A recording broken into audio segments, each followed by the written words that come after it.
Uh, Thank you for joining us tonight, both here and at home via Zoom. My name is Valdi Wiederpass. I'm a volunteer. I'm the chair of the Susquehanna Group of Sierra Club. We're glad that you're interested enough to join us tonight. Tonight's presentation, we're happy that we have a professor from Binghamton University, Tom Powell, is here to talk about climate change's implications for insects. These meetings are free and open to the public. You don't have to be a member of Sierra Club to attend, but we encourage membership as it helps us by providing funding for our activities and letting us know your contact information so we can update you on important things we're working on and upcoming events. We are pleased that we now have a good member who volunteered graciously to be our secretary and already took notes and distributed meeting minutes from our first executive committee meeting that she attended. So we're grateful for that. We still welcome people to volunteer to help with our environmental efforts. There's a lot that we're working on behind the scenes that you may not realize. We only talk a little bit about this at the beginning of these meetings, but I post a lot on Facebook, and the Sierra Club Atlantic chapter also posts on Facebook. Once in a while, we send emails out about it too. And then there's also, we have our online Susquehanna Group website, and then there's also the Atlantic chapter website. So you can go there to look for what we do, as well as action items that you can send notices, emails to elected officials. And we are encouraging people to contact their elected officials and let them know that we expect them to follow through, especially at New York State level, on the promises they made in 2019 with the Climate Leadership and Community Protection Act. The state is more than 3 years behind. It's probably closer to 4 years behind now in meeting the 2030 goals, which are now 5 years away. So it's not good. Good news we had recently was that Governor Kathy Hochul signed the Climate Change Superfund Act, as well as the ban on CO2 fracking into law. The CO2 ban on fracking, that was something that our group was heavily involved in. And we're grateful that that is now a law. And unfortunately, the governor delayed implementation of the Cap and Invest program, and that was supposed to raise $3 billion a year starting this year, but now it's delayed for probably a year, maybe even 2 years, so that's very disappointing and very frustrating. If I didn't mention it already, New York is 3 years behind on meeting the 2030 goals. Yeah, I did mention that. And we talked about this in the September newsletter. You can find our newsletters on our website. Sierra Club Susquehanna Group has the website under sierraclub.org/Atlantic/Susquehanna/meetings. Our next newsletter comes out in March. So if you have something that you would like to submit for consideration to be published, please send it to our email by the third week of February. The email address is sierraclubsusquehannagroup@gmail.com.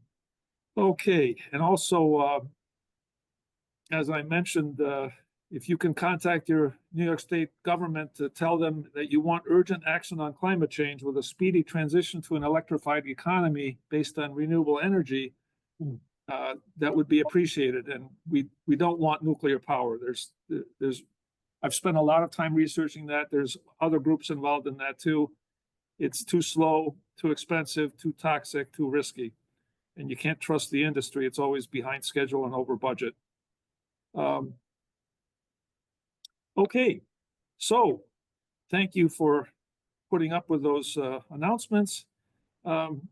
Unfortunately, we don't know what's going to be the next meeting next month, but we're still working on that. But tonight we're happy we have Tom Powell here for tonight's presentation. He's going to cover how insects will be affected by climate change in the coming decades, especially how their evolution may be influenced by it. Tom Powell is an associate professor of biological sciences at Binghamton University. His research program at BU focuses on understanding the interaction between evolutionary and ecological processes in both the origin and maintenance of biodiversity. He integrates lab-based approaches like genomics and physiology with field-based studies of natural populations to address questions about how adaptation to new ecological opportunities drives the formation of new species and the factors that promote or constrain rapid adaptive responses to a changing world. Tom came to Binghamton in 2016 after postdoctoral positions in entomology department of the University of Florida and the University of Toronto's Koffler Scientific Reserve. He completed his PhD in 2012 from the University of Notre Dame. And while an undergrad at Shepherd University, he started his research career in the conservation genetics lab at the USGS Aquatic Ecology branch in Leetown, West Virginia. After that initial foray into fish and other vertebrates, the majority of his research since graduate school has involved the most diverse group of organisms on the planet, plant-feeding insects and their parasitoids. So thank you, Tom. Welcome. And I'll let you tell people about insects and climate change. All right, thank you very much. Good evening, everyone. Thanks for coming out on such a cold night. I'm going to try to get this away. So, all right, so I'm going to talk today about some of the issues that climate change is posing for some of the most important members of our local ecosystems today. Talk about a little bit of ongoing research and hopefully a fairly non-technical way about this, and then wrap up with some of the implications of what can we do to help ensure the long-term stability and health of this important part of our ecosystem. So I'm going to start off, I'm going to start off with explaining a little bit about my title. So this, I started with Darwin's tangled bank, which is this very off-cited thing from the 1859 Origin of Species, and that term comes from one of the most well-known passages in Darwin's book. It is interesting to contemplate a tangled bank, clothed with many plants of many kinds, with birds singing in the bushes, with various insects flitting about, with worms crawling through the damp earth, and to reflect that these elaborately constructed forms, so different from each other and so dependent on each other in so complex a manner, have been produced by the laws acting around us. This passage from the Origin of Species is really well known, not just because of the kind of poetic language that I'm very jealous that scientists used to get to express themselves in, but because it wraps up this idea of our ecosystems being tightly co-evolved with each other, that all the members of an ecological community don't exist in a vacuum, and their intimate ecological relationships are the result of both long-term and ongoing evolutionary processes to maintain them. So this passage from over 100 years ago really kind of puts at the forefront this idea that ecological and evolutionary processes are inextricably linked to each other, and understanding biodiversity requires us to examine ecosystems from both perspectives simultaneously. And I'm particularly interested in doing that in insects. Insects are by far the most diverse group of animals on the planet by well over an order of magnitude, and they form a really important part of pretty much every ecosystem, or at least every terrestrial ecosystem on the planet, and they're also really important for human society. So insects are important for plants as pollinators. They're important food for migratory birds in ecosystems. They're important in their interactions with each other for parasites regulating pest insects. And of course, they're important for human society as pollinators with those kind of ecosystem services, as our agricultural pests, as vectors of human diseases. I mean, the mosquitoes that carry things like dengue and malaria are some of the most deadly organisms on the planet that are really important for human society from a negative perspective. And so understanding how insect diversity is going to be shaped in the coming decades has both important consequences for ecosystems as a whole, and also really directly for human society as well. And so I've been interested in understanding insect diversity for the better part of 2 decades now. And I've more recently become interested in understanding not just how insect diversity came about, but how it's going to be changed and how it's going to be affected in the face of our very rapidly changing planet. So if Darwin's tangled bank has been tightly co-evolved for, at least for insects at this point, for 400 some odd million years or so, we're at a point right now where we have a rapidly changing ecosystem in a number of different ways. These are the most diverse group of organisms on the planet that are facing a number of perils that are important for us to understand. When we think of how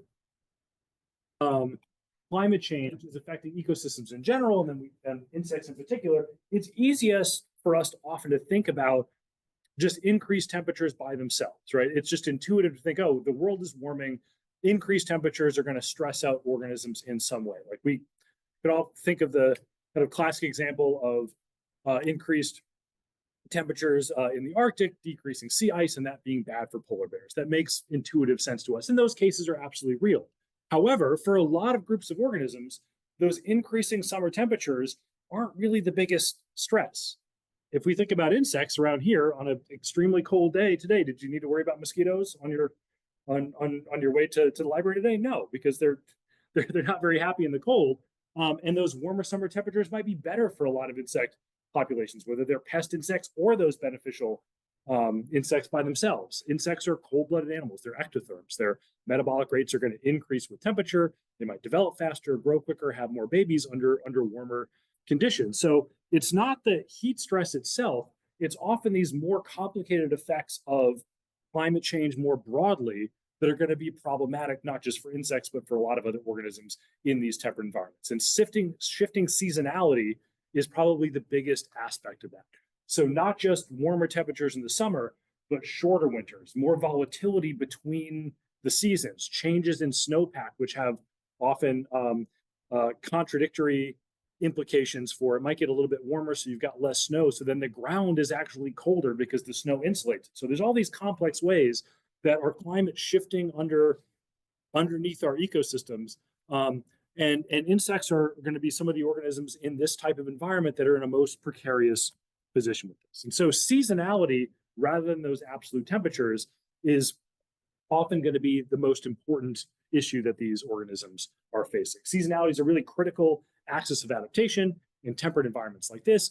All the organisms in this ecosystem, whether it's plants or microbes, invertebrates or vertebrates, have to be able to cope with these shifting seasonal changes throughout the year and time their life cycles around unfavorable conditions and to be in sync when conditions are favorable for growth or reproduction. And organisms have a lot of different strategies with which to deal with it. And today I'm going to focus a lot on the role that winter plays in these responses to climate change. So it's the changes that occur to this critical season, the one that everything's got to time its life cycle around because it's the most dangerous for them, that might be most important for understanding how our local communities and ecosystems will be affected. And this has been something that's been well studied in the scientific literature for a while. This is just a title from a rather influential paper from about a decade ago from Brent Sinclair, who's just up the road at Cornell now, about how winter was really this underappreciated driver of impacts to climate change, where everybody was just focused on the heat itself, where changes to winter, transitions into winter and out of winter are actually going to be what's most stressful for a lot of organisms. One of the main ways that organisms cope with harsh seasonal conditions are through various types of dormancy. We're all familiar with the idea of hibernation, that squirrels are going to, or ground squirrels are going to stop feeding, go underground, go into a state of torpor for long periods of time when they don't have anything available for them to eat. That's how mammals cope with things, or at least the mammals that retain that response. Insects have a type of dormancy that's much more physiologically profound than hibernation. It's called diapause. It's common across insects and arthropods more broadly. There's arachnids that go through it as well. And it's an alternative developmental pathway that used to be thought of as almost suspended animation, that they pretty much stopped living for that period of time. That's not true. We know that they're actually metabolizing, they're developing, they're expressing genes during diapause as well, but it's a huge slowdown of development and a massive suppression of all the other metabolic activities that these organisms are doing. And it's critical for insects in environments like this, where it's below 0 Fahrenheit today, to be able to survive and continue their populations through time. So diapause is critical for both the survival through these cold conditions during these predictable bouts of cold weather throughout the year, and then also for controlling the overall life cycle timing of insects. This dormancy is essentially the rate limiting step for insect development. And so for them to come out at the right time of year to pollinate flowers or have the leaves at the right stage for plants that they eat, the timing of entering dormancy, maintaining dormancy, and exiting dormancy is really what drives insects' ability to keep time with the rest of the world. Yes. So winter also helps control the population, right? It can so for some organisms, ticks, for instance, have a big winter die-off as well. So we could talk a little bit for insects that have multiple generations a year, per year versus one generation per year, that often kind of acts somewhat differently, where you're going to have a subset of the population that's successfully going to go into dormancy, and then a subset of them that are actually able to survive winter versus the ones that are insects that have a more hardwired clock to all go into dormancy because they have to do it in order for them to have any chance of surviving at all. Yeah. Now, are you familiar with the pine bark beetle that devastated the West? Yes, yeah.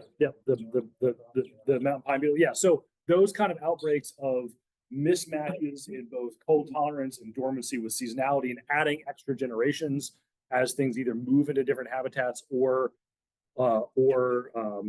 growing seasons increase through climate change, is absolutely one of the major effects that we expect to see. Comment from the chat. Mhm. They asked you to repeat the question. Oh, okay. Okay, sorry. So the initial question here was in the importance of winter in controlling insect populations in general. So when there's die-off due to harsh winters, that's in ecological terms, it's density independent population regulation that can be important for kind of knocking populations back to a starting point that they continue to grow on throughout multiple generations during the growing season, and then get knocked back to a smaller number after that winter die-off, which absolutely happens. And then there was another comment about the role of this in some pest outbreaks out in the Mountain West right now, which is absolutely a relevant point too. Sorry, there's a question. How does the very cold weather affect the spotted lanternfly? How does climate change affect it? So spotted lanternflies they're not a group of organisms that I am super familiar with. I work in a very different end of insect biodiversity directly, but they are thought to be range limited essentially by winter climates. And I don't know whether that's the absolute temperatures or winter length. Both of those things can be problematic. We'll talk about that in a little bit when we get to like how these things affect dormancy. But it's absolutely expected that as climate change proceeds, the amount of potentially susceptible habitat to lanternflies will creep further and further northward through time. Right now, we're sort of at the edge of where they seem to be able to do well, and haven't gotten the foothold here that they have just a couple hours south of us in Pennsylvania. That's exactly the kind of thing that we're expecting for range expansions in general. As things get warmer, there's more available habitat that's agreeable to these insects to be able to complete their life cycle. And so it's a threat not just to spotted lanternflies, but a lot of different invasive species right now that are limited from particular habitats just due to that kind of mistiming of their life cycle or lack of cold tolerance, but that's likely to change in the future. So dormancy itself is, I said it's widespread across insects. It's something that evolved a very long time ago with the common ancestor of a lot of different arthropods. And so there's a lot of basic commonalities in how diapause, the dormancy works. But importantly, there's a lot of different variation too. And that variation means that there's a lot of different ways that dormancy is likely to be affected by climate change. So this kind of basic mechanism of developmental arrest generally occurs between particular metamorphic life stages with some kind of common neuroendocrine mechanisms. And so insects kind of halt their development from one molt to another. In the case of adults, if they diapause as adults, they actually just stop investing in reproduction and go into metabolic suppression. So they're not putting any investments into either eggs or sperm, and then resume that metabolic investment in those processes afterwards. But this can occur in a number of different life stages. So for some insects, this is going to happen when they're eggs. Some it's going to occur when they're early larvae. A lot it's going to be at their pupal stage, right before they become adults, and other ones, as I mentioned, go into dormancy as adults, where this dormancy is occurring at different parts of their life cycle. Different aspects of their individual ecology and physiology are going on during both the lead up to and exit from dormancy that cause this to play out in a lot of different ways. I mentioned before that it's really important for setting the overall life cycle timing of organisms. And this is particularly true for the many number of insects that we'd call univoltine insects. So voltine meaning that the generations per year. So univoltine insects are insects that have a single generation per year. These are often going to be somewhat specialists that are going to attack a particular type of plant or pollinate like one particular type of flower. So they've got to time their entire life cycle around just that ephemeral resource availability. Or it can be organisms in habitats that are simply too harsh for them to get through multiple generations per year, where they really only have one shot at developing all the way to reproduction, and they're going to have to time that around the available growing season. And so for insects like this, which are the bulk of the insects that I work with, they have to initiate dormancy usually well before it starts getting cold. And they use this to time their entire life cycle. Maybe some of these organisms might spend 80% of their entire lives in dormancy throughout not just the winter, but the warmer pre-winter months and deep into the spring, until it's the right time for them to come out and take advantage of whatever resources they're specialized with, where they can then terminate dormancy, resume development, and go about their lives from there. So these kind of organisms are going to be really vulnerable to changing temperatures, both during the winter, before the winter, and after the winter, that can cause them to severely misregulate this really critical part of their overall life cycle time. So we also have a lot of insects that have multiple generations per year, and they're affected in somewhat different ways. So these organisms are often going to go through multiple generations until they receive some external cue. We'll talk about what those cues are in a little bit. That's going to cause them to go into dormancy. They'll enter dormancy during the winter, and then at some point they'll actually physiologically break out of dormancy, where they're not being held, they're not being actively suppressed essentially by their genomes anymore, but they're just staying physiologically or developmentally inert because it's too cold for them to carry out those physiological functions. And so as soon as it warms up, then they're able to immediately resume development because it's in their best interest to crank through as many generations as they can before they get those cues that winter's coming in and they've got to go back down for a single generation in a diapause and then crack out again in the spring and start the process all over again. And these organisms are already, we're seeing signs that a lot of them are going through more generations per year now than they were 100 years ago, where we have comparable trap data from the same locations. And those effects on that winter die-off, as winter gets shorter and shorter, the ability to survive winter in those dormant conditions gets easier and easier. A greater percentage of the organisms have enough nutrients to get through that period. And so you end up on the backside of winter, starting off with a much larger population than you did to begin with. And you had 6 months of winter that the viable population is going to dwindle. That's no longer happening. So how do insects know when to go into dormancy, whether they're univoltine or multivoltine insects? Well, they integrate a number of environmental cues. And for some of them, it's going to be photoperiod. So the light cycle timing throughout the year, insects are very attuned to their circadian rhythms in the same way that people are. They get jet lag in the same way people do if we manipulate their life cycle in the laboratory. And it's their ability to detect the days getting shorter that drive them to go into dormancy for some groups of insects. Now, this is something, the light cycle is not changing with climate change, right? It's part of the Earth's orbital cycles. It changes slightly due to that, but in a very regular, predictable sort of way.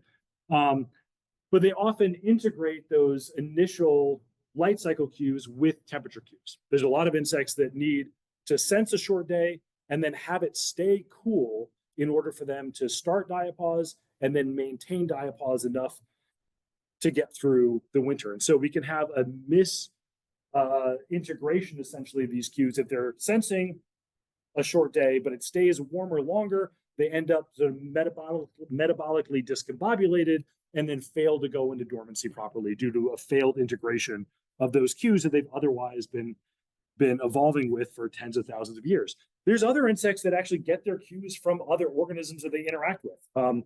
Parasitoid insects might actually respond to the hormones of their host. So this caterpillar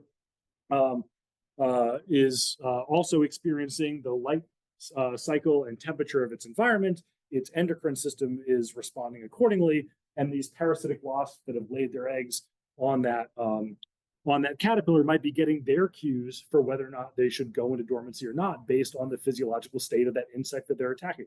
The same thing with insects that have very intimate relationships with their host plant. So these are examples of gall-forming insects that lay their eggs into plant tissue and force plants to build a little house for them. Their dormancy regulations often based on changes to the quality and physiology of the plant tissue that they're feeding on through time. As the plant is shifting maybe from vegetative growth into flowering, the insects are able to sense that shift in the physiology of the plant and know that it's time to go into dormancy within that gall. And so, as I mentioned before, a lot of these cues have to be integrated in some kind of hierarchical way, that they get a light cue that they need first, and then they need a continued temperature cue in order to properly maintain this process. So they need these external cues in order to enter diapause. And there's a lot of different ways that they can wake up as well. So some of them are going to have just an endogenous timer that they're going to go into. They're going to go into dormancy, and their brain is somehow going to just count down the time so that 60, 90 days, 100 days after that, they're going to terminate diapause. It's often these insects that do it during the winter and then stay just dormant based on the temperature themselves. Some of them are going to be more active in integrating those light cycle cues as well and keeping time based on circadian rhythms or sensing those longer days as well that are going to help their brains wake up and resume development that way. Temperature sensitivity is an important part of this as well. Some of these insects need a certain amount of chilling time in order to break out of dormancy.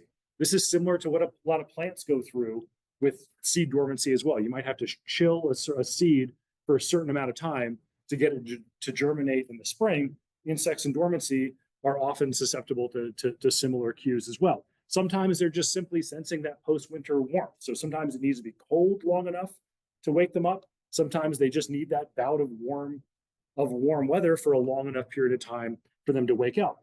So part of the point that I'm trying to make here is that even though dormancy is this kind of fundamentally important thing for all the insects in temperate ecosystems, there's a lot of different complex ways that it plays out. And so making predictions across this very diverse group of insects gets to be difficult because of all the kind of physiological specifics of how dormancy is regulated in these organisms. So I want to shift gears and talk about some of the ways that we think that changing conditions and climate change are likely to disrupt the life cycles of these organisms in important ways. So we can have changes to phenology, or the overall life cycle timing of these organisms, direct effects on dormancy regulation itself, so that we expect in some cases insects to fail to go into dormancy altogether. Somewhat complex, but very important energetic costs for insects to survive winter. And then also insects that are going to respond by changing their geographic ranges. So in shifting phenology, we think about an insect that relies on some particular host plant that's available just during a certain time of year. Its whole life cycle might be set around being dormant right up until the insect's able to resume development in the right time to be able to take advantage of this resource. And so we would expect that natural selection is going to act very strongly to maintain this ecological synchrony between the insect and its host plant, because if it comes out too early or too late, it's going to have either not enough food or no food at all, and have low fitness, have a hard time reproducing successfully. So if we change the seasonal regime under this insect to make it warmer earlier, to expose it to a different set of cues, how's it going to respond? Well, on one hand, it could just come out early. So if we're responding to warmer cues, if that increase in temperature is going to increase metabolism and development to accelerate this process, things could get mistimed where the insect comes out too early. That's one of the kind of major expectations that we expect to see here. However, because of this issue of some insects needing a certain length of cold period in order to get out of dormancy, it can go the other way as well, where they're getting sort of insufficient cues to wake up out of dormancy due to a shortening winter period that's going to cause them to overshoot this. By the time they get enough kind of accumulated changes to start waking up a little bit, it's too late because they weren't immediately woken up by that sufficient amount of deep cold. And there's certainly insects around here that we expect this to happen to as well. So this is another gall-forming insect, one that's probably pretty familiar to people that look around goldenrod on old fields around here. This kind of golf ball sized growths. The insect that creates that, the goldenrod gallfly, is one that definitely has this very precise need for a certain set of cold cues in order to be able to wake up out of dormancy. And it's sort of right on the cusp for a lot of different habitats to where it's going to start having problems in certain regions and not being able to wake up out of diapause at all, or doing it too late because of that change to its chilling thresholds.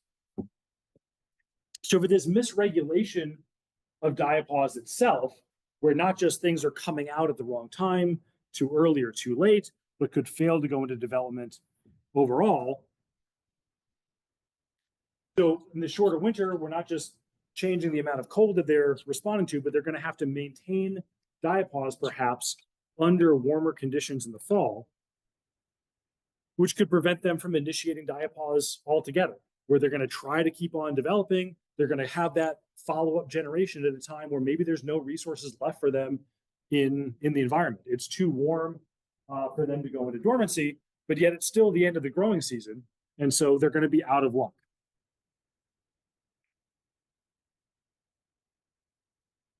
There's other organisms that are going to go into dormancy, but they're not going to be able to maintain it because it's not sufficiently cold in that fall to winter transition, where they're going to terminate diapause well before winter and often fail to develop them. So they start trying to develop because they've broken out of that profound metabolic suppression of diapause, but yet it's still too cold for them to actually get through it physiologically. They're not metabolically suppressed anymore, and they're just going to die over the winter.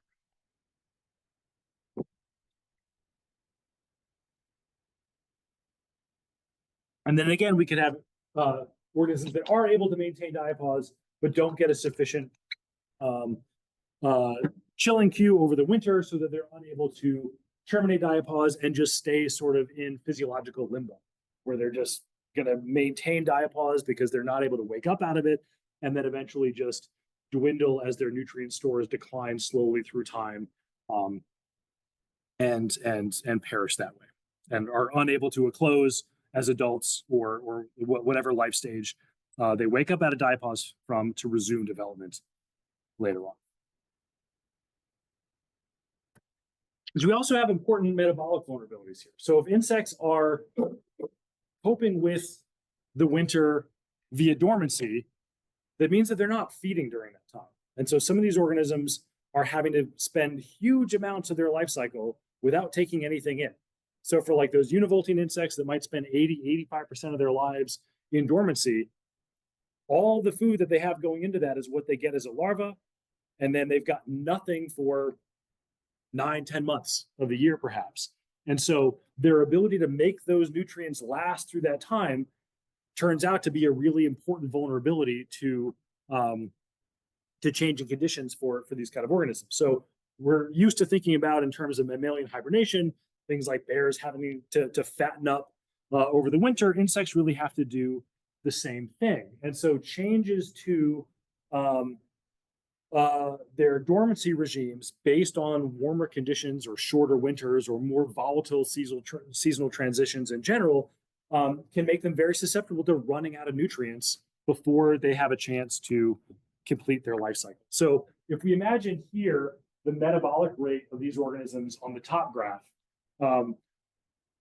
that is thermally sensitive, so that insects as ectotherms are typically going to have a higher metabolism when it's warmer.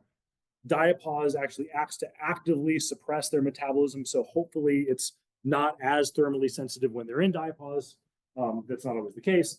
And so here we have insects decreasing their metabolic rate leading up to dormancy throughout the winter, and then as conditions get warmer, increase their metabolic rate on the other side. If we think about what's going to happen with their nutrient stores, if they start the nutrients here, it's going to decline very, very slowly over that period of the winter because their metabolism is very, very low. They're not burning much energy at all during this period.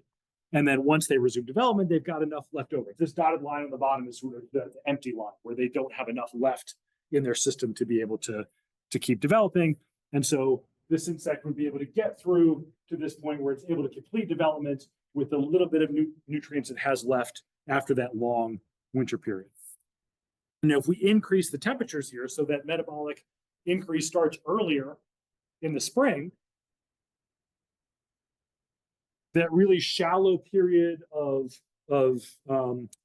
nutrient loss is going to be truncated, and they're going to start burning through nutrients too early, where they don't have enough to get to where they need to develop later on. And at this point would actually run out of nutrient stores before they're able to resume development in the spring. So they would die.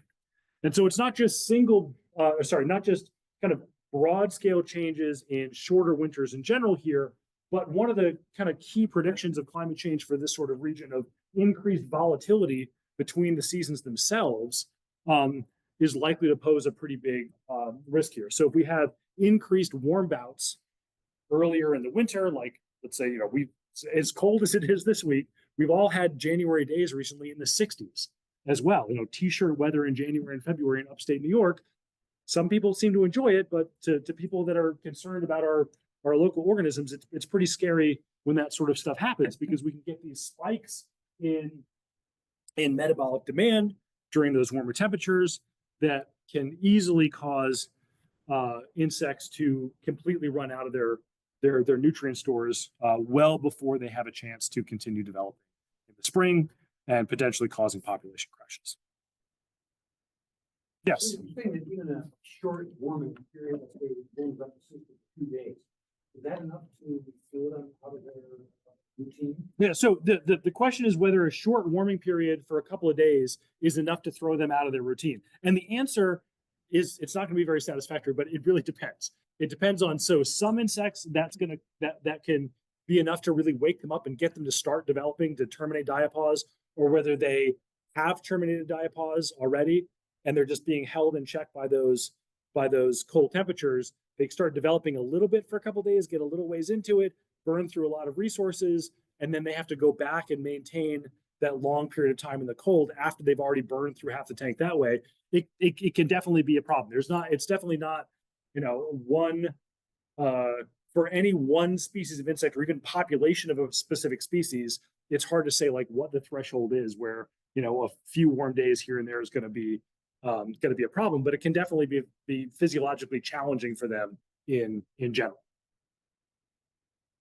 So the last just kind of general pattern of expectations here, which ties into one of the questions earlier, are range shifts.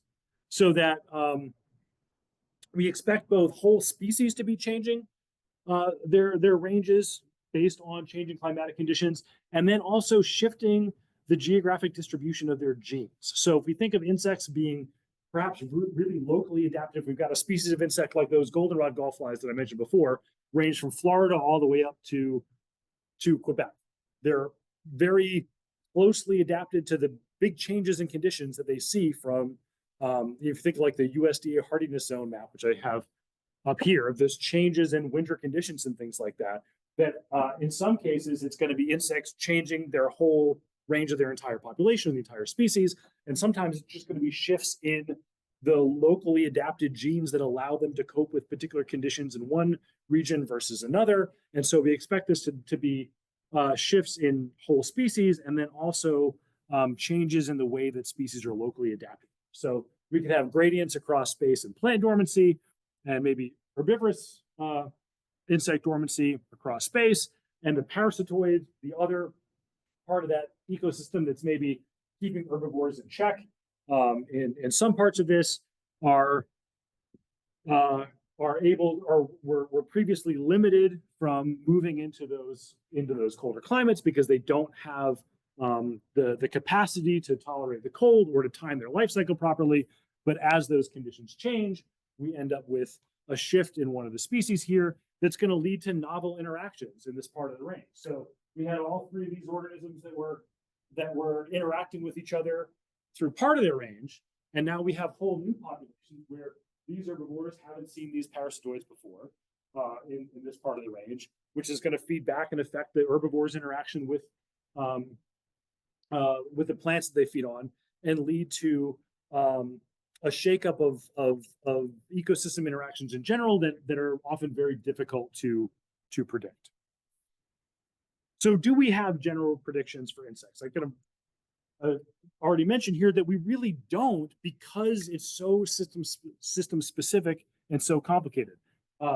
This is from that same paper that I mentioned earlier. We're not going to talk about this at all. This is just to show all the different kind of paths for changes to that thermal sensitivity and metabolism and phenology and dormancy regulation that are going to affect the overall outcome of changing winter conditions on a given insect species. And so it's really difficult to predict in general, other than the expectation that each species is really going to be limited differently. They're going to be constrained from their ability to cope with things physiologically.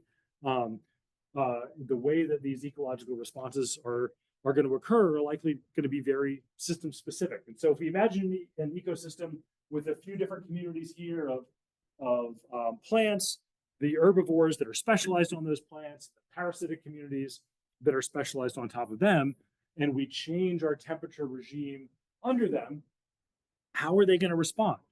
Are they all going to get earlier in their phenology, their seasonality in concert? Probably not. If all these different insects have different integration of seasonal cues, that the plants themselves have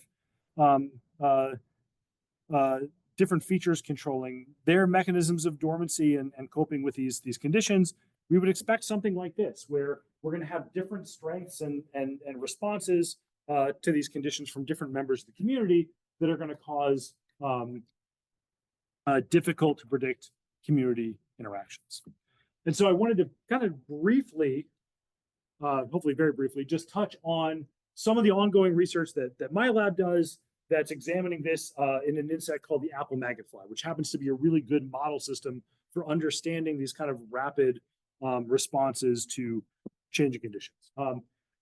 This organism is well known in biology initially as a model system for understanding how new species are formed. So it's a fruit fly. It's sort of in between a housefly and a laboratory fruit fly in size. It's native to Eastern North America, and it's specialized on infesting hawthorn fruit for most of its existence. The adult flies lay their eggs in hawthorns, which the developing larva actually causes the fruit to drop prematurely from the tree onto the ground. My animations aren't working here. The insect burrows into the soil where it forms a pupa, and that's where it stays for 80–85% of its lifetime, and resumes development just in time for the adults to hatch out when the hawthorn fruit are ripe again the following fall. And all this was going along fine for hundreds of thousands of years in North America until colonists introduced apples. And even then, nothing happened for a little while. The apples have been introduced to North America since the 1600s, but it wasn't until the mid-1800s that a population of these flies shifted from attacking hawthorns to apples. We know when and where this happened because farmers pay attention to what's ruining their crops. And it was hypothesized all the way back in the 19th century that this might have been an example of the kind of formation of new species in action. We now know through decades of research that that's absolutely the case. The adaptation to this new ecological opportunity involved a couple of different traits that the flies use to take advantage of this new host that also have a direct bearing on their ability or likelihood of reproducing with each other in nature. And the most important one here is their life cycle time. So the varieties of apples that get infested by these insects ripen 3 to 4 weeks earlier in the year than hawthorn flies. They have a single generation per year. They don't live very long as adults. And so by synchronizing their life cycle with apples, the apple flies are overwith and dying by the time the hawthorn flies are hatching out. So they're reproducing with each other less, which is really the hallmark of how you go from one population and split it into 2 species. You separate them reproductively. Yes. Are there genetic changes too? Yes. So there are genome-wide changes in the frequency of different variants across their genome. So that's a whole other talk to kind of explain how that's going. But so these flies have only been diverging from each other in about 170 years or so.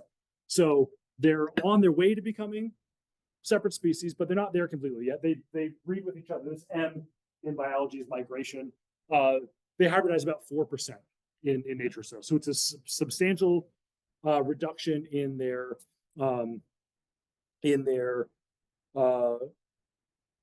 reproduction with each other, but it's not complete, and it's enough to build up a lot of changes throughout the genome that support these differences in these 2 traits.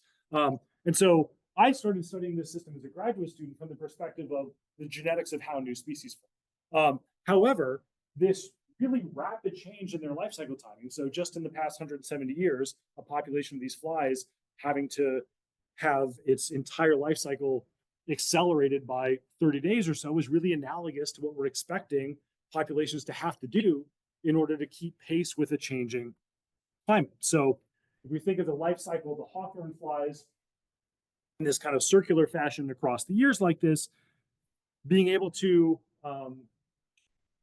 take advantage of this new earlier ecological opportunity caused them, that's not supposed to look like that. It's supposed to just be one little change right there. I think going from PowerPoint into Google Slides back to PowerPoint was a bad idea for me. But they've got to alter their entire life cycle throughout the year in order to take advantage of this earlier seasonality, similar to what we expect populations to have to do. So I will just very quickly say that some of the stuff that my lab has done is actually using this system to conduct climate change simulation experiments, where we can set environmental chambers based on 10-year averages of soil temperature data from NOAA weather stations, and then project on top of that the IPCC predictions for 50, 75, 100 years in the future for the region that we collect these flies from, and understand how they are likely to respond to these changing conditions in a physiological way, and what that says about their potential for mounting rapid evolutionary changes as well. So we've done these simulated climate change experiments. I'm going to kind of go through this through time. These insects are also, the flies are attacked by this suite of 3 different species of parasitoid wasps that we now know are actually also speciating in kind with their hosts. So this new ecological opportunity of apples didn't just trigger 1 speciation event, but actually 4 as we kind of trickle out through the ecosystem, and what's considered the best case of cascading speciation in nature. And so we're able to use this system to look at a few different questions. So how are future conditions going to change the dormancy responses and seasonal timing within these populations? How is it going to affect the interactions across these insects through time? And then also, how is it potentially going to affect this ongoing divergence? So if life history timing and seasonality is an important part of this new speciation system, and we're going to alter those seasonal cues, is that going to exacerbate or affect or cause to collapse this ongoing case of divergence? So this particular experiment actually didn't start with flies from New York. It came from populations at the University of Illinois that have been studied really well for decades, but we did bring apples and hawthorns back to the lab here in New York and track thousands of individual pupa in both these simulated climate conditions and then ones that are based on 10-year local averages through time. This is kind of what these temperature regimes look like. I don't want to dwell on the details here too much. One of the responses here is looking at this kind of failed dormancy development. So if we expose things to temperatures 75 years in the future in this part of the Midwest, what do we expect to see? Dormancy is still ecologically critical for these organisms. They only have a single generation per year. So we would expect that the proportion of flies that fail dormancy here should be 0% if they're all going to be able to survive and reproduce. And that's exactly what we see in the hawthorn flies. So we can push them out to these 75, 100-year simulated temperatures, and they all still maintain dormancy fairly well. The apple flies are very different, though. So only been diverging 170 years. These trees are literally growing right side by side with each other, but they have a very different response. We've exposed the apple flies to these future conditions, and a quarter of them failed to go into dormancy, which from a evolutionary like fitness point of view is a pretty big decrease in the overall fitness of these populations. So we get a very asymmetric response in these two extremely related populations from the same region. We do see a change in the hawthorn flies too, though, but it's not just in it's not in their initiation of diapause, but it's their ability to get out of it. So some group of these flies will go through not just a single year in diapause, but will actually go through 2 years of diapause. It's pretty common in nature. It's kind of thought to be an ecological bet hedging strategy. So maybe you've got 1 year that the conditions are just kind of bad, or there's a drought and there's no host fruit. You still have kind of a seed bank of insects that are going to try it again the next year. And we see a pretty big, a 3-fold decrease in those bet hedging flies within hawthorns, which also playing out through time might have a long-term effect on the overall population stability. We do see changes to seasonal timing, so that post-winter timing of when these flies hatch out is accelerated in warming conditions for both flies, but it does so separately. If we do some mathematical modeling here, we see that effective temperature on seasonal timing is highly dependent on the host plant. So the apple flies have a substantially different change to temperature compared to the hawthorn flies. So it's also this asymmetry between extremely related insects, although it increases the overall variation in seasonal timing considerably in both. If we look at the wasps, however, we don't see any change at all. So the wasps, these wasps from this particular population seem to be totally inert, which might seem to be all right from the perspective of the wasp, except they've got to be timed very, very precisely with those available insects. One of the species of wasp is a specialist that only lays its eggs in the eggs of the fly. So it can only make a living if it's out when the fly eggs are available right before they've hatched into larvae. So they're even more sensitive to their ecological synchrony and seasonal timing. And if they're inert and the flies are changing, that means that this interaction is likely going to be disrupted in the future. The final question here of how is this going to affect the reproductive isolation in the system?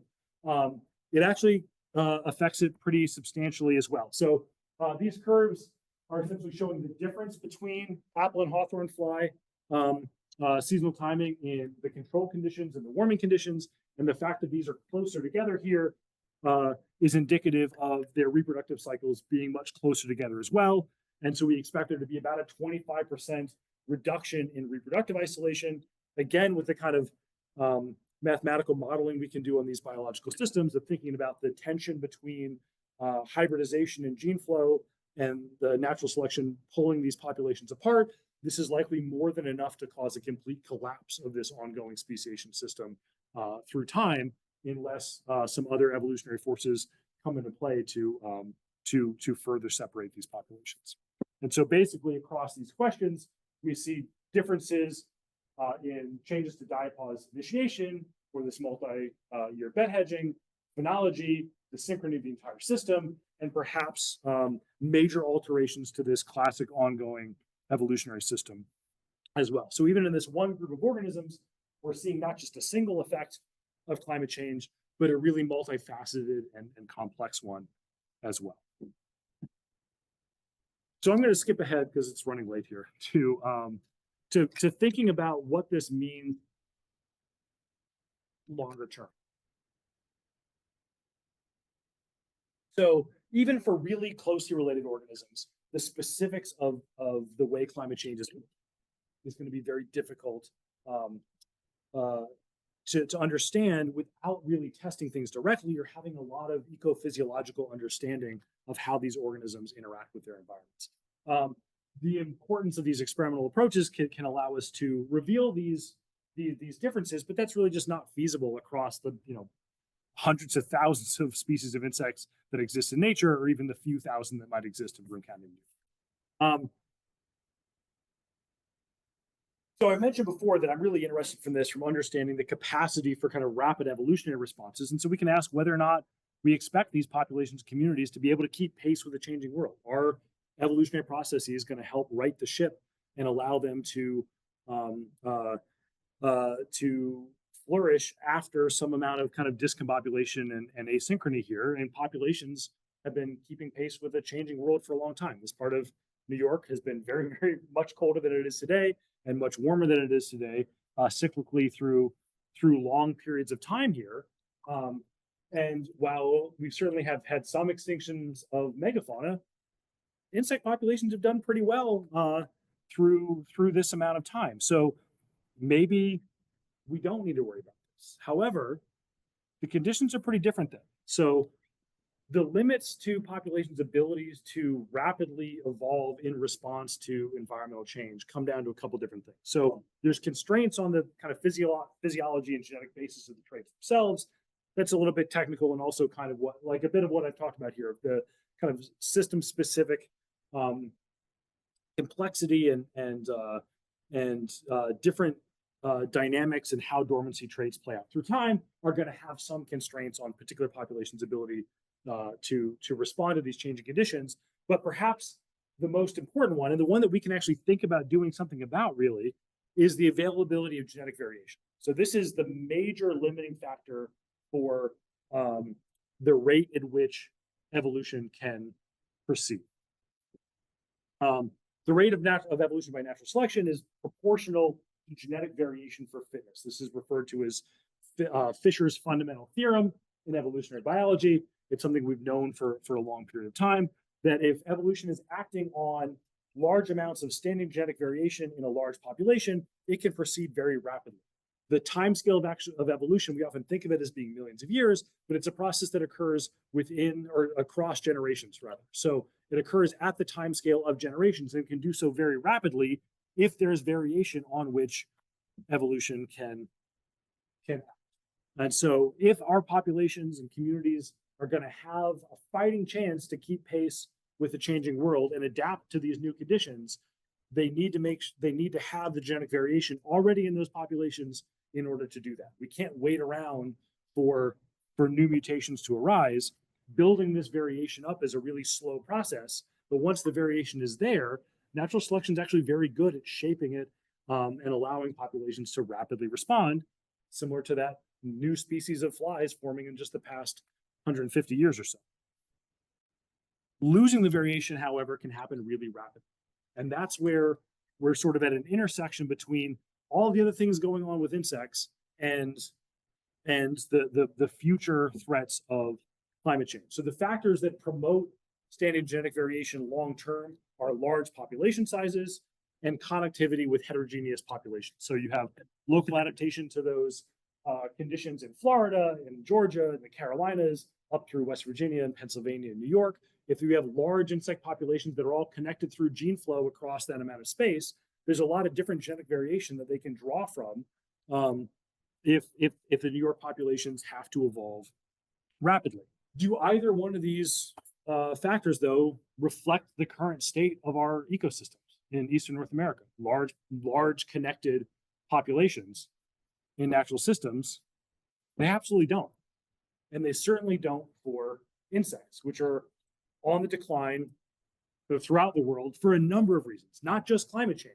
It's all the other things that we're doing: habitat fragmentation, overuse of pesticides, non-point source pollution issues, land use change and urbanization, as well as all the climate change effects that are acting on these really important members of our ecosystems collectively, that are doing the opposite of what we would want in order to put insects in a good position to be able to really respond biologically to these changing conditions. And I'm not an expert on the insect climate, on declines in general, but I did want to mention one of our newest faculty members at BU, Dr. Eliza Grames, is one of the kind of leading experts on insect declines in general. She's done a lot of the seminal work on this. If if you're not entirely sick of insects by the end of this evening and want to have another really relevant speaker at some point in the future, Eliza could really tell you about not just this kind of winter and seasonality aspect, but really all of the conservation threats in this important part of biodiversity as well. So what can we do about this? Our best chance for not just insects, but a lot of living organisms in general is maintaining these large, healthy, well-connected, what we would call metapopulations of organisms that are going to allow them to have the best fighting chance to mitigate these problematic conditions in the future. And the stressors that our ecosystems are under in general paint a fairly pessimistic view of this, unfortunately. So what can we do about it? If we're going to give these organisms the best chance to kind of biologically self-regulate, we need to do everything that we can to protect habitats, essentially, from that kind of fragmentation that's highly problematic for this stuff, which is why I think a lot of initiatives for conserving land space in general, particularly the kind of 30 by 30 initiative to try to maintain as much wild ecosystem space as we possibly can in the face of ever increasing demands for human development, are really the best opportunity we have to maintain maintain what we have before it's too late for those biological processes themselves to really even be viable for these organisms to maintain these things. So at the local level, we can try to maintain the habitat patches as best as we can in our own yards or places that we have access to, things like that. Citizen science approaches to allow us to track the changes to these populations and look at these kind of expanding range fronts and better understand these systems can be really useful as well. I'm hoping some folks here are familiar with iNaturalist. It's a really great tool, both for exploring things yourself and contributing to this part of the scientific community. And the last thing that I'll end on is to plug an upcoming event that I think would be very relevant to members of the local Sierra Club here. Binghamton University, led by Dr. Kirsten Pryor and some of her students, is going to have its third, the somewhat annual Eco Blitz event this spring. They already have a date for the kickoff for this, where there'll be a lot of different activities with BU students and faculty at kind of at the edge of the nature preserve to lead a whole citizen science effort there for a week, which our department's been really excited about. And so with that, it is past 8 o'clock. I'm sorry for running so long. I will take any questions. Yes. Are there any research on how we can use the effects of the climate change to reduce the pest insects? Okay, so how can we, so the question is about how can we use the effects of climate change to reduce the pest insects themselves? Yeah. Right. So, I mean, that's whether or not like a given pest insect is going to have a problem with climate change in isolation of everything else is very difficult to predict, because like for the in this instance, the flies themselves are agricultural pests. Like, so they're a problematic agricultural pests themselves that might be doing worse in some ways due to this misregulation of their dormancy. But also, if the parasitic wasps that are attacking them are having somewhat bigger problems ecologically, then the net effect of that could be to release them from their parasitoid pressure, and the populations could do better. People have thought about trying to use research in insect dormancy for some aspects of pest mitigation. So, for instance, if you want to use biocontrol agents, which sometimes is not a great idea, it needs to be studied very well on a case-by-case basis, in order to control some invasive species, figuring out how to be able to circumvent those intrinsic dormancy routines to be able to rear those insects in high numbers in a laboratory to be able to release them on some invasive species. Yeah, exactly. So, and people have tried to do this with mosquitoes for releasing sterile male insects and things like that. Understanding that kind of seasonal timing and how those releases are going to be affected by climate change. What's the optimal time to do a release of sterile male mosquitoes in order to knock down a vector population, is all certainly tied up in this. I'm not sure if anybody's thinking about ways to specifically like push a population to be more vulnerable to climate change, other than kind of taking advantage of the changes to seasonality and life cycle timing that are already out there to like target exactly when we could potentially intervene in the most otherwise environmentally friendly way to knock down, mosquitoes that are killing kids. I'm going to go ahead and change the mic settings here so that I can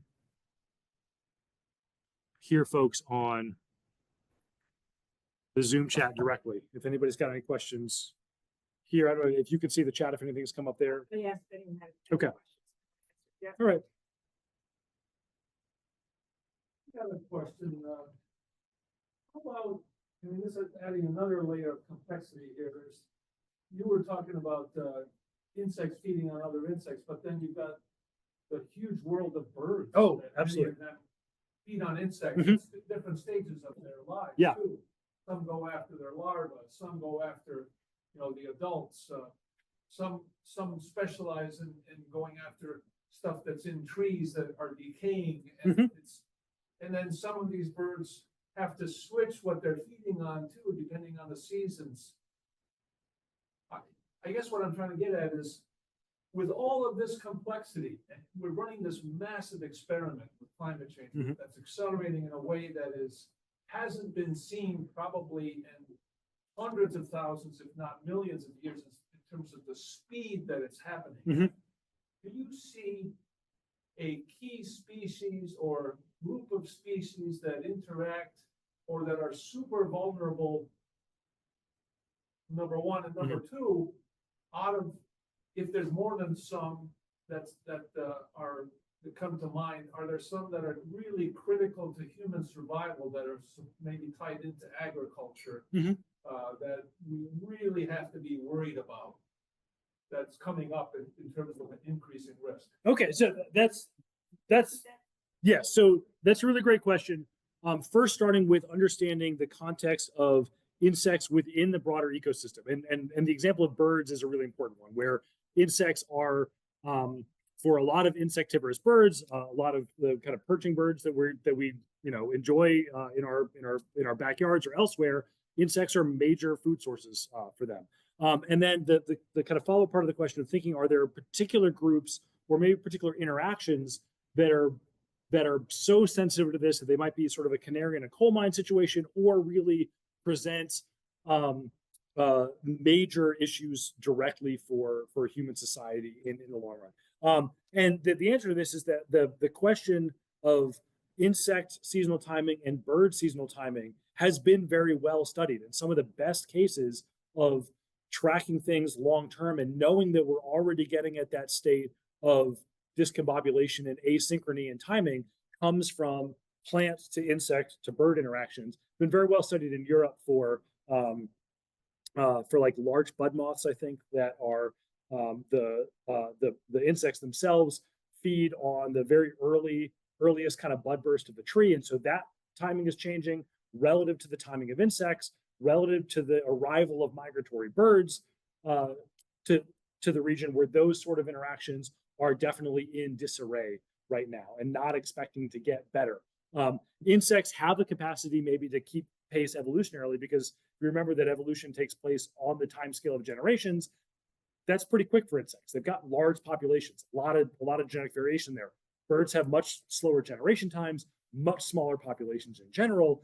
They're really going to be constrained in their ability to have rapid evolutionary responses for the most part.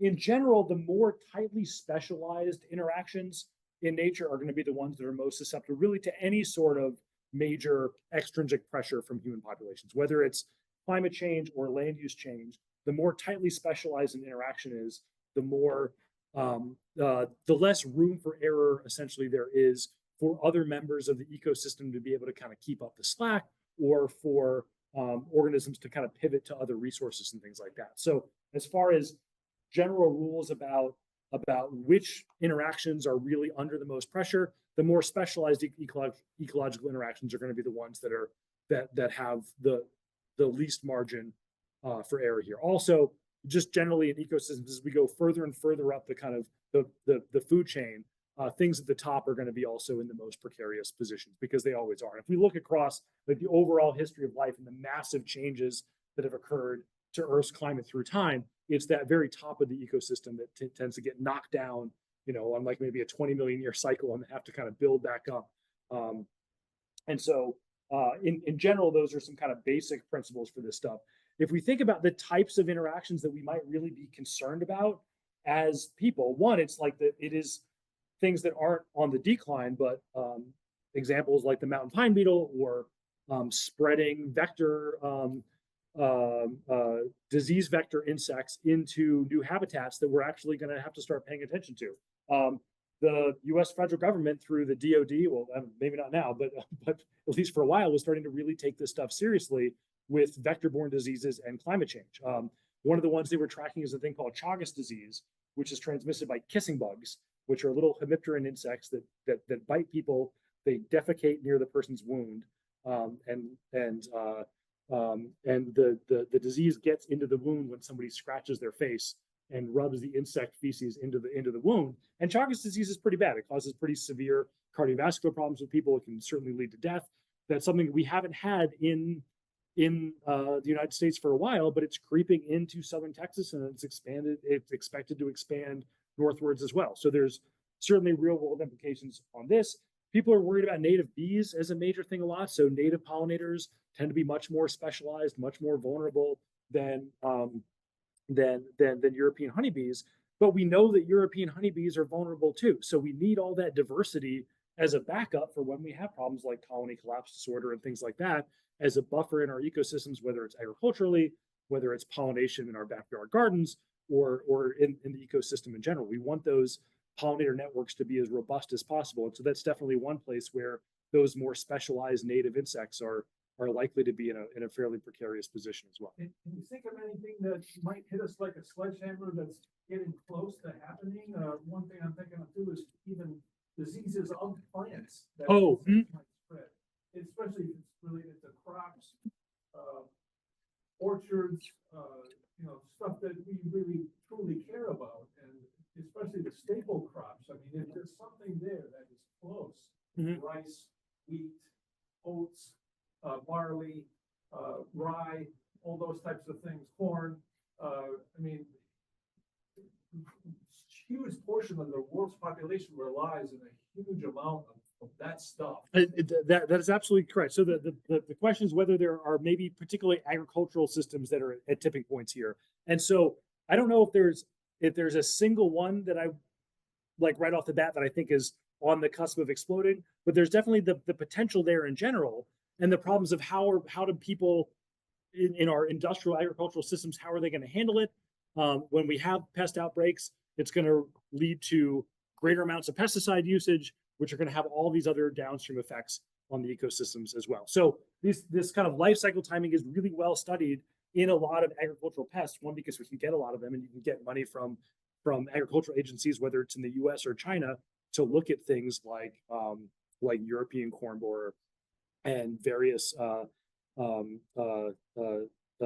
crop pests throughout the world, because they are really susceptible to these kind of things. And having increased generations per year for those kind of multi-generational pest species can quickly kind of start exploding and end up with greater amounts of exponential population growth of the pests that people are then going to flail around and do even more problematic things to control. So there's definitely risks there across the board.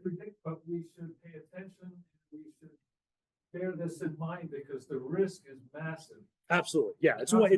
I mean, the consequences of our rapidly changing planet are multifaceted and serious across the board. This is just one of many places where we can justify some pretty strong action and trying to do everything we can to mitigate these problems before they get worse. Are there any more questions in Zoom? I think did I see a couple chat things pop up, or maybe it's people. Okay. Asking about bees, and I said anything specific, and they said critical to humans' food chain. Yeah, absolutely. And we're highly dependent on one particular species of honeybee that we've imported over here to do that in the past decade or so, we've realized is probably more vulnerable than we'd like it to be. And so making sure we've got that kind of diversity and ecosystem function in our native insect communities is pretty important. For relying on any single species is going to put us in a more precarious position for sure. And then there's stuff that you didn't talk about much, but insects do a huge garbage recycling role too. Mhm.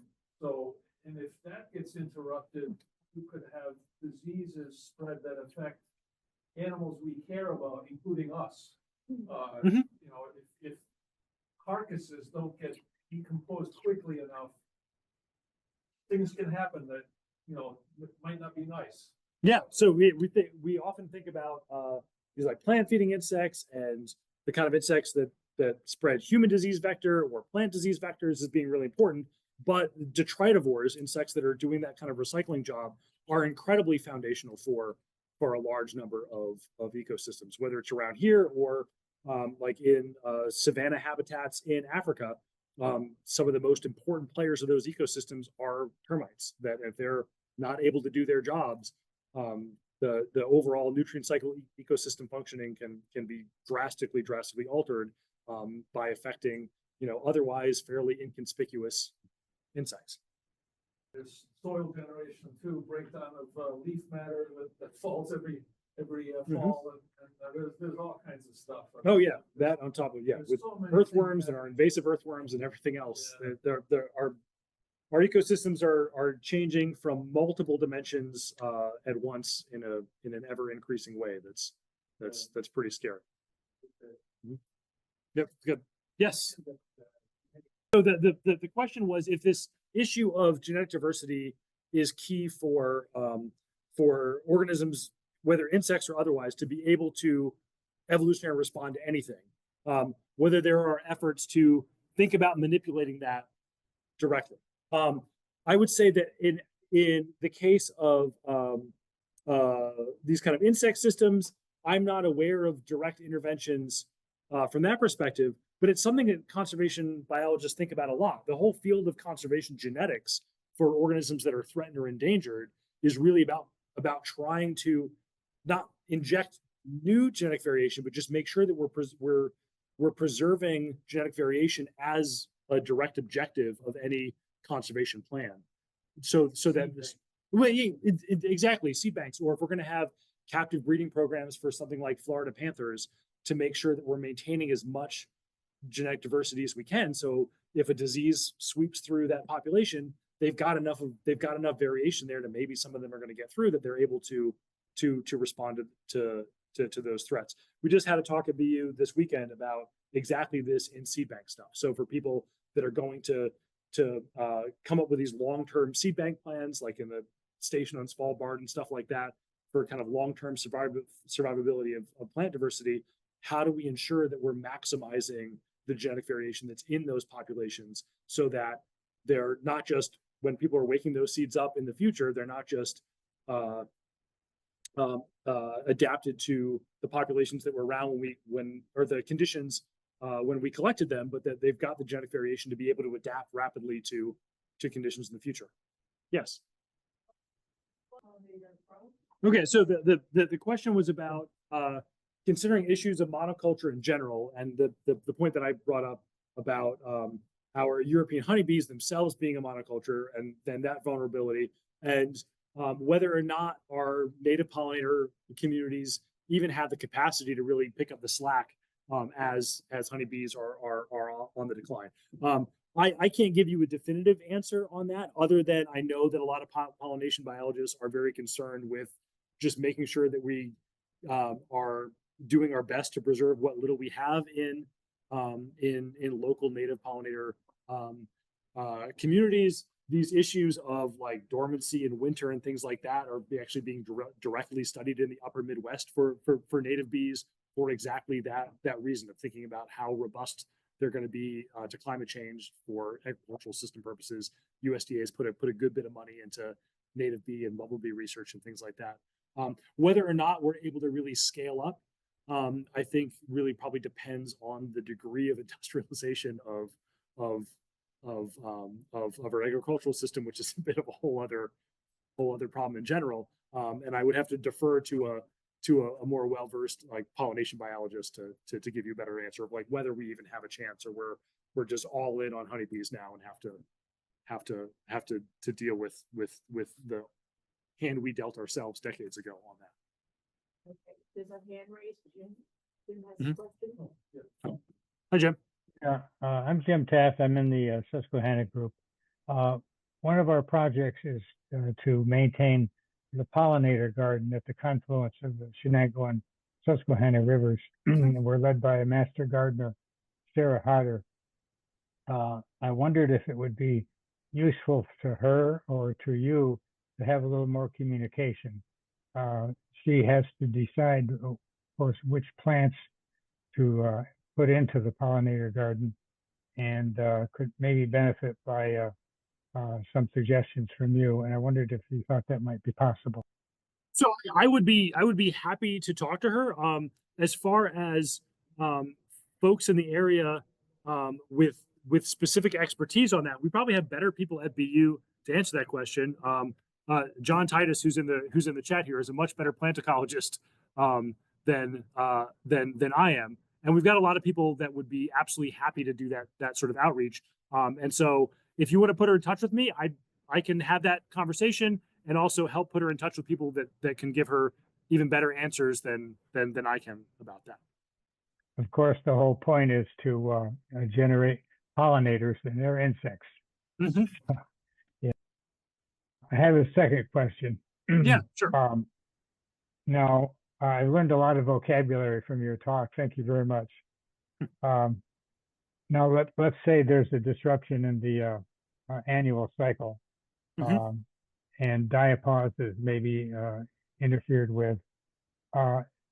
Question is there plenty or enough of variation in the overwintering insect population so that some of them are going to be able to adapt to the newly changed conditions and keep the species going?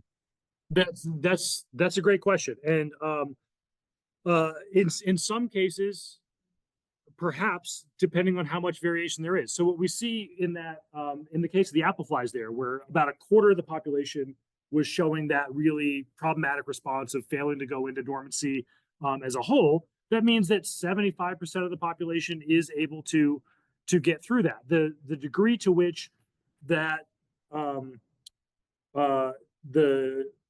the genotypes of those organisms versus kind of just like randomness and environmental conditions that a particular insect is exposed to might determine whether or not it's successfully able to go into dormancy or not. The more of that variation that's genetically based, the more likely it is that the population is going to be able to be on a better footing in subsequent generations and adapt that way. But because those kind of complex traits are almost always going to be a combination of genetic effects and environmental effects, that's one of the kind of major constraints on whether or not those traits can evolve rapidly. And it kind of comes down to, in some cases, some of the specifics of how that plays out. Like I didn't get into it for the talk today, but one of the major issues there with the traits themselves that make it difficult to predict is if you have this overall trait of dormancy that is both the pre-winter initiation, the overwinter maintenance, and the post-winter exit of dormancy. If you're going to have some adaptation on the pre-winter end of it, where maybe those insects that are able to survive dormancy or initiate dormancy properly under those warmer conditions, they might also have problems later on due to genetic correlations in those traits. It's a little bit complex, but it's sort of, if you're going to affect one end of the life cycle, maybe you're able to do that independently, but oftentimes you're also going to alter other aspects of the life cycle as well. So maybe you've got some variation that allows some of those systems or some of those insects to get into dormancy, but that's going to come at a cost as well. Perhaps the ones that do initiate dormancy better under those conditions also reproduce worse or are mistimed in the rest of their development later on. So just because we have one portion of the population that can get through some initial bottleneck like that, it's difficult to predict whether or not that's going to be sufficient for kind of long-term sustainable evolutionary responses, if that makes sense. If the survivors go on to repopulate, then the gene pool has altered slightly, perhaps in response to the changing climatic conditions. Absolutely. So if that variation is strongly genetically based, that one round of things failing to go into dormancy and those genes being purged from the population, I mean, that is evolution in action. Whether or not that can lead to enough change to make the population viable really depends on if there's enough of that genetic variation to continue driving the change in the direction that it needs to go, because you can get that change in response, but at the same time, at each round of that, you're losing variation on one side as well. So you need to have enough variation in the population to start with to get to that endpoint of stability. News on the emerald ash borer.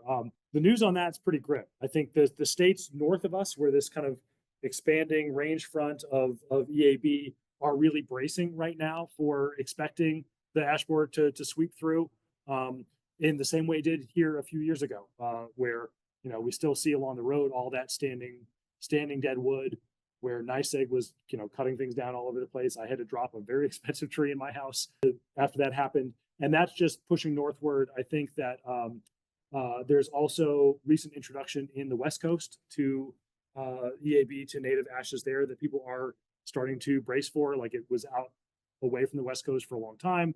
It showed up over there, and people are just sort of assuming that it's going to sweep through.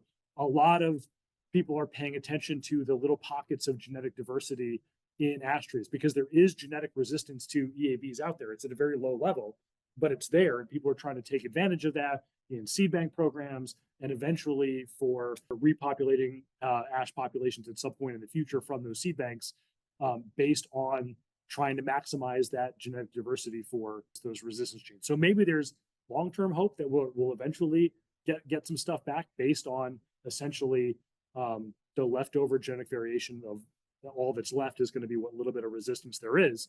But otherwise, there's very little we can do to stop it in its tracks. Entomologists have recently found another completely unrelated host, that fringe trees, which are a little olive relative, very, very different tree than an ash tree, that seem to also support your emerald ash borer populations. And so we have these little kind of latent populations of the ash borer in other parts of forest communities, even after all the ash are dead, as well, that we're going to have to look out for in repopulation efforts too. So yeah, that's been just an awful story of how rapidly those things can decimate an otherwise important part of our forest communities. But it's certainly not the first time, with things like chestnut blight and butternut canker doing similarly quick work as well. Very good. All right. Yeah, I guess if there's anything we need to be worried about in terms of trying to promote genetic diversity and to hedge our bets with a key insect, I would say it would be honeybees. They're the ones that we rely on so much. I would hope so, yeah. Because they're susceptible to so many different things, and if that gets wiped out by something, that's a huge problem. Oh, absolutely. Yeah. All right, thank you very much. All right, thank you. I appreciate you giving us this excellent presentation. We had excellent questions and discussion, and I'm glad that you're here and doing the research at our local university. Thanks. And this is great to have this communication with people from Binghamton University. We don't get enough of it. Oh, I'm happy to do it. I think that a lot of us in the department really feel that it's an important part of our job of public outreach. And even though we're not a land grant university, with a little bit of extension that we can do this way is something that we're all happy to. So there's a lot of other folks in my department at BU that would be more than happy to come out here and talk to you folks about other things that would be relevant to this to this organization. That helps, because we can be advocates if we are educated, so we know what we should be advocating for. Then we know what to focus on. And you might not have time to do that, and other people at Binghamton University might not have time to do that, but we are volunteers. Many of us spend huge amounts of time on that. And we have network of connections to other environmental organizations across the state. Mhm. So this is a key interaction that might help. So Yeah. thank Oh, I'm very happy to be here. Thank you everyone for coming tonight. And I hope everyone gets home safe and stays warm.